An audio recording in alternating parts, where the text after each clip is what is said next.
There was a few after the game, yeah, but my phone's kind of off to the side right now. We got work to do, so move on and get ready for a great Boise State team. How unique is this situation to know that you're going to play the same team 2 weeks in a row? It's very unique. I've done it in pro football before, but in college football, I've never been in this situation before. I'm not sure many have. I know talking to our conference that this is the first time this has come up like this. So it's interesting, but take one at a time. And every time we go on the field, we're going out to win. So take one at a time. Well, and I think a lot of coaches would be tempted maybe to overthink that a little bit and say, well, if the second one counts more than the first one, do you change how you coach in the first one? But that seems like that would be a distraction or maybe take you away from the edge that you guys have had. Yeah, I mean, every time we take the field, we're going out there to win the game. So this is our opportunity to play this week, and we'll go into it with that on our mind to have a great week of preparation and go play our best. And then next week will be the same. Will be the same formula, to prepare again and go try to play our best again. So we're not going to overthink things as far as each week we go out to compete and to play and to do our best to try to be successful, and that's the approach we're taking this week. You've intimated that you get the butterflies sometimes before the game, you get a little nervous about it. So what was it like for you on that final play of the game in Laramie when you dominated the whole game and now with 6 seconds left, they're within striking distance of stealing it from you? Well, yeah, I was pretty wound up wasn't just for the last play. I think on the plane ride home, my heartbeat was still going, but it was a tight game, hard-fought game, and you got to give them a lot of credit for hanging in there and competing and making some plays down the stretch. And but the defense stepped up, and big sack by Stanley to not let the guy get the ball off and put it in the end zone to give him a chance. So, but it was a hard-fought game for sure. Two really good football teams and two great defenses playing against each other. George Helmuth is the defensive player of the week in the conference. He had a huge fourth down stop. Obviously, the fumble recovery on the muff was big. How big of a difference do you think that's made for your team, having him go into the starting lineup after that Washington game? It's been very productive for us to find that combination of George and Jeff and Bailey in there. Those are three really good players that play very hard, and it's a really good combination. And I'm happy for George. He's a quiet guy. You never hear anything of him. He just does his job and plays really, really hard. So I'm happy for him that he got recognized because he did play really well. Coach, I'm just wondering, I know you talked to the conference office. Do you think maybe they might want to relook at how they decide the tiebreaker, maybe include head-to-head for possible, who hosts? I think so. I think each and every year that goes by, all conferences are, certain scenarios pop up that maybe weren't thought about before. Maybe they did, maybe they didn't, I don't know. But I think it's the same with anything. You always evaluate how things are going. We'll evaluate how things are going in our program. The conference is constantly evaluating the procedures that go on in our conference.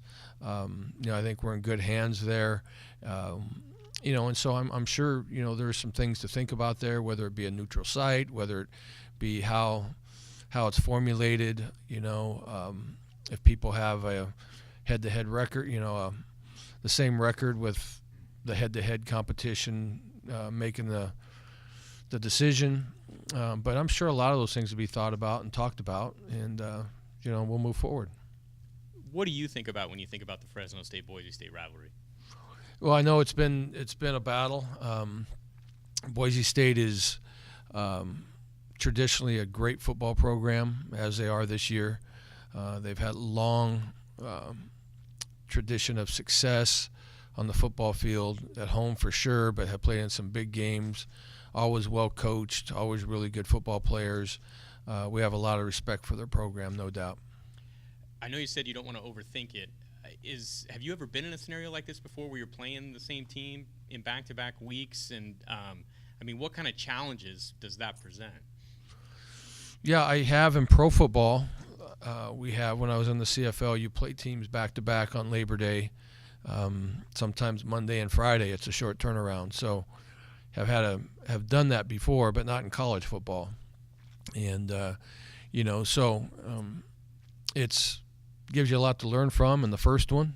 And, but to go in to win, I mean, that's what the goal is to go in and win, to have an opportunity to win and compete and play hard and do our best and to reach our full potential. And that's going to be the mindset of this week. And, we'll do our best to come into town here, and then, we're going there pretty much after that, So it'll be interesting. First time, like I said, that it's happened. But we're just going to treat it as business as normal, and not try to get too complicated about it, try to put plans together that are going to hopefully give us our best chance to be successful.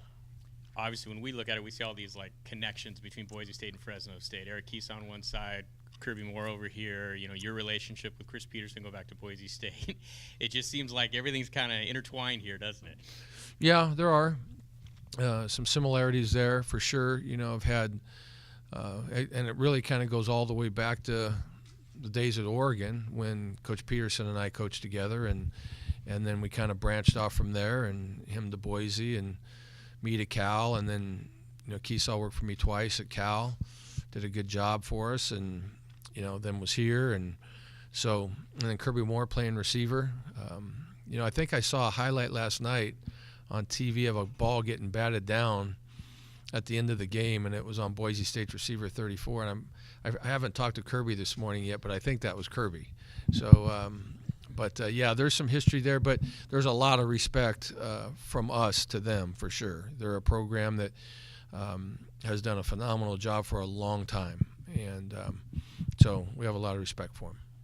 I was actually going to ask in reference to that play. That was the last time the Broncos were here in Bulldog Stadium. Obviously, Fresno State won. What's the mindset of Coach Moore going into this game, knowing he's going against his alma mater, especially going back to that play in particular? I don't know. I haven't talked to him about that yet. We've been kind of had our heads down just grinding on trying to game plan, and I haven't even talked to him this morning. Everybody's been in their office trying to game plan and get stuff together, and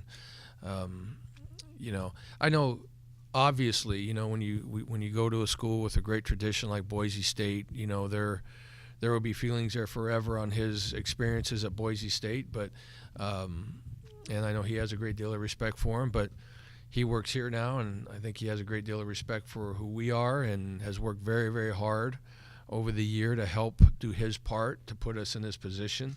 And so, things happen like that over the years, and you stay true to the sideline that you're on, and which will be the Bulldog sideline, I'm sure. Coach, what are your traditions to honor seniors? Here we've seen senior tackle in the past, which was started by Pat Hill but continued by Tim DeRuiter. Obviously, all the seniors will run out on Saturday. What can we expect for the seniors? Yeah, there'll be some of that. I talked to the seniors yesterday, and there'll be some of that. It may be a little bit different, but the seniors typically talk to the team on Friday night at the meetings, and then at the banquet. We have our banquet on Sunday, and so they will be honored there for sure. And then going down the ramp and on the field for the last time it's always an emotional week, and but thankfully it's not our last game. It may be the last game at home here, but it's not their last game, so but it's always nice to honor the seniors. They put in so much time and energy with their time here, and to see how what they've done for this team this year. I have the utmost respect for them. Anytime that you come into a program that was a little bit down and you're able to turn things around, typically the seniors play a huge role in that. And these guys have done that. And I'm really proud of them. And we're going to miss them all, but we got a few more games to play. Coach, you were asked earlier about George Helmuth, but specifically, what attributes does he have that he fits that position he's playing now, kind of in more inside position so well? Why is he so suited I think to his that? instincts, his football instincts, that was something that really stood out through camp. He's not going to be the guy that jumps off the the testing charts in the weight room or anything like that. And not that he's poor in there at all, but but he just makes plays, and he's highly competitive, and he runs to the football, and he's a really good tackler, but he has really good instincts, and that's what kept popping up in practice. He should be blocked, but he's not. You have a hat for him, someone's assigned to him, but for some reason he's there. So I think he just really has a high football IQ, and there are just guys who have instincts for the game, and he has instincts for the game. You said earlier he was kind of quiet. He has a little personality, though, right? I mean, he's not. I know that from talking to him. Do you really describe him as quiet, or why do you say that? I guess why do you? He's quiet around me. Maybe he's got a different personality around you, but around me, he's pretty businesslike. And I see him at practice. He's really focused. He's a focused guy. But I know everybody loves him for sure. When we show plays, whether it be a highlight tape or something like that on Friday nights or whatever, he gets, a lot of the team, chants his name of Muth. They love him, and so I'm sure in the locker room he's probably a lot different than he is when he's around me. Now, unless I misheard a couple of minutes ago, you sounded like pretty resigned that even if the Bulldogs beat Boise State this week, that the Mountain West Championship game is likely going to be in Boise. Did I interpret that correctly? That's what I've heard. I don't know. I think tomorrow new rankings come out. It's all about rankings at that point. And so that's my understanding of it. Is no matter what happens, if we were fortunate to win the game this weekend, it would go to the rankings. And as of now, I think we're quite a ways behind Boise State. So I don't think there's anything that's going to jump us past them. It's they have a great reputation, all that kind of stuff. So I'm just assuming that we're going to Boise the following week. That's what I'm assuming. And I think there would have to be something. I don't know what would have to happen to change it, but talking to the league, something pretty incredible would have to happen because it's kind of out of everybody's hands. It's up to the polls at that point, and so. Right, and the poll doesn't get released until Tuesday, as far as I'm. So but I think there's something else that they go by. I'm not sure which polls it is, and I'm not going to get too involved in it. We're just going to prepare to play and anticipate going on the road to play. I'm not going to get involved in all that. I got more things to worry about. It's unfortunate for the fans, I will tell you that, and I think that's why, as scenarios pop up from year to year with this process, that certain things may make a little bit more sense. But I don't know the history of this conference. I was in the Pac-12 when we first started that, and all the debate and conversation we had about having it be at the site of the winner or having it to be at a neutral site, and the pros and cons that go with both. They've gone to a neutral site. I know the concerns in the beginning in that conference was that people may not travel and so on and so forth. So you want a home field crowd there for TV ranking, all that type of thing. But I think, what does make sense, and maybe someday our conference goes to it, is if it's at a neutral site and now we know which teams are playing, fans could be making their arrangements right now. They could be making their plane flight. They could be getting their hotel rooms. They could do that. I just think with this formula, it lends to a lot of unknowns, which at the end of the day affect the fans more than anybody. And so I think those are things that you have to look at and when the season's over and see what makes sense. Because like I said, I was there in the Pac-12 and I was kind of the elder statesman at the time in the league. And when the new commissioner came in, we had a lot of conversation about it. And there were reasons why they wanted to keep it the way it was. But then after a couple of years, they went to a neutral site, and I think it's worked out well. So we'll see. It's not just the conference; it's the ADs, it's everyone. It has to make sense to everyone. And I think, if I'm not mistaken, what this game's been going on like 5 years or something like that. They're in the 5th year, so it's in. infant stage really, and you learn each year off of things, whether it be divisional games at the end of the season, where you don't have to play people back to back. And so it's a big job, though. The conference has a tough job of scheduling and trying not to give you back-to-back road games and travel. And so it's not easy, what they do, So, but I know that they're good people there, and I know that they want the best for the conference and for the participants. And so I'm sure that there'll be evaluation and talk afterwards. But right now it is what it is, and we're just ready to go. We'll be ready to go play. So it doesn't irk you at all, or irk your team that Boise's already selling tickets to the championship game? No, we know they're in a championship game. So are we. It is what it is. I mean, I'm not going to waste a lot of energy arguing about the process. We have games to play, and that's our job. We'll go play wherever they tell us to go play, and right now that's what it is. So we're just happy to be here. We're fortunate to be where we are, and we've done a lot of work to get here. I'm not going to waste a lot of time and energy crying about schedule or where we're playing or anything like that. We have a job to do. Okay, and then different subject. I mean, you've been a head coach in college for more than a decade. The character of this team, how does that compare to character of past teams that you've had? Yeah, it's I'm real proud of this team. I think it has high character in a lot of ways. Not only how we conduct ourselves on the field, but I think with travel. I think with the class and integrity that they have every day, whether it be around here, be it in the classroom, be it at the hotel, whatever. I think the fortitude and the grit to go on the road the last 2 weeks and deal with some of the things we've dealt with. And I told the team yesterday in our team meeting that I was really proud of them not to get caught up in the uncontrollables. And that's really what I talked to them about on Friday night before the game. Was we can't do anything about the uncontrollables. Don't get caught up in it. We're prepared. Don't worry about the wind. Don't worry about how cold it is. Don't spend a lot of energy on, is it cold? Isn't it cold? You put way too much into it. Just focus on the job at hand, the process, our fundamentals, our techniques, our execution, the game plan. All the other stuff, we'll be fine.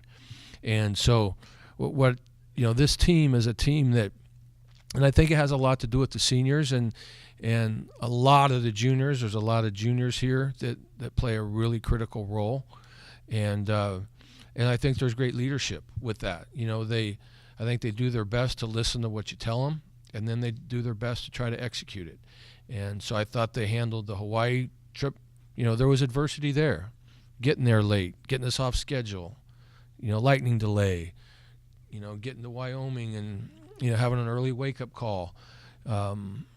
Getting there about an hour, 45 minutes late right before you're supposed to go on the field, type of thing. It really didn't faze them, and so I told them I was really proud of them for the poise that they've shown over the last couple of weeks with some of the things that could potentially, set people back, but it didn't, so I'm proud of this team for just the way they approach their business. Coach, obviously then you think this is the last home game, so how important is it to give your fans one last show and for them to come out to this big game against Boise on Saturday? Well, it's, anytime we play, it's important, but, I can't really believe it's the last home game of the year. It seems like we haven't had very many for whatever reason. Maybe it's because we've been on the road the last 2 weeks, but I think for the seniors, it's always important to try to go up that ramp with a good feeling about it. I think no matter what happens in the game, though, they have a lot to be proud of and their time here. And but for the fans to come out, I really hope that the fans come out. We're playing a quality opponent, no doubt about it. And our players have done a lot this year to put ourselves in a position to play at this level. And I hope that the fans can appreciate that and come out and give them one more burst of energy in Bulldog Stadium.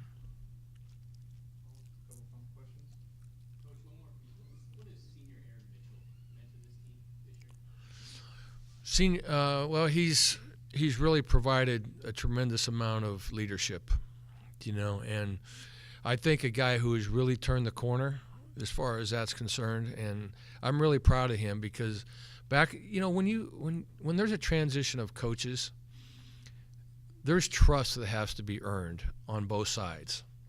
And I think Aaron, for a while was a little skeptical, about things, and as a lot of people are, not just him, but a lot of people, till they find out what you're about and what the standards are, what the expectations are. Do you care about them as people? How are you going to do things, so on and so forth. And Aaron's knowledgeable enough to know to make sure to kind of inspect those things. He's a deep thinker, and he really turned the corner. He's a captain. And he's done a great job. There's a lot of people that are leaders and can be captains, but he's probably our most vocal leader on this team. Whether it be in the locker room, whether it be at practice, whatever it may be, he has just really provided a spark for this team. Finally, for me, do you have plans for Thanksgiving with the team? Maybe guys who are from out of town and this and that. Yeah, after practice, we will have a Thanksgiving meal here, and then after that, we still have a little bit of work to do as a staff, and then, but yeah, we'll have something here as a team. We didn't get to ask you a lot about Boise State's personnel. Rippon has played better down the stretch. There's been games where Kozart played a bigger role. Do you have to prepare equally for both of those guys, and can you speak to the different strengths that they have when they're in it? Yeah, it's a two-headed monster, really. Rippon is playing really well.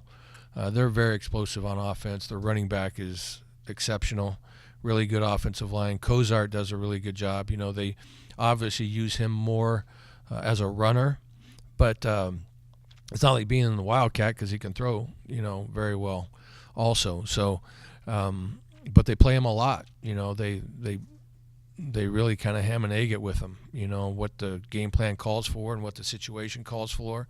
And, they do a really nice job offensively. They're very explosive, and both of them can create plays, no doubt, and have an excellent group around them too. Their offensive line's very good. Their tight ends, big play receivers, great running back. So they're worthy of their ranking, and they're worthy of where they are. They're a quality football program. And one last thought on the whole hosting the championship game. So, there is a trump card. If you guys get into the top 25 in the college football playoff, that's the number one decider. Those polls don't come into question. So if you beat Boise State and get the attention of those 13 people on the committee, you could end up hosting. Does it remind you at all with the situation you had in the Pac-12 with Cal, when they were saying, is it Cal or Texas going to the Rose Bowl, and you're up there on game day lobbying and making your case for Cal? And is it different because you haven't played the game yet? Because you can't completely state the case before the case is made. Yeah, I don't know how this is all going to play out this week. I know how that played out, and I had a big problem with it at the time because we deserved to go to the Rose Bowl, and computer rankings knocked us out by hundredths of a point, and there were votes that changed for certain reasons, which I don't know, and I called and I wanted the coaches' votes to be public after that. They weren't before that, but it was devastating what went down that year at the end. And, it had to do with conferences and how many conferences had so many votes, and we didn't have as many votes as the other conference, and profit share. It was a big deal, and we missed out going to the Rose Bowl by a fraction.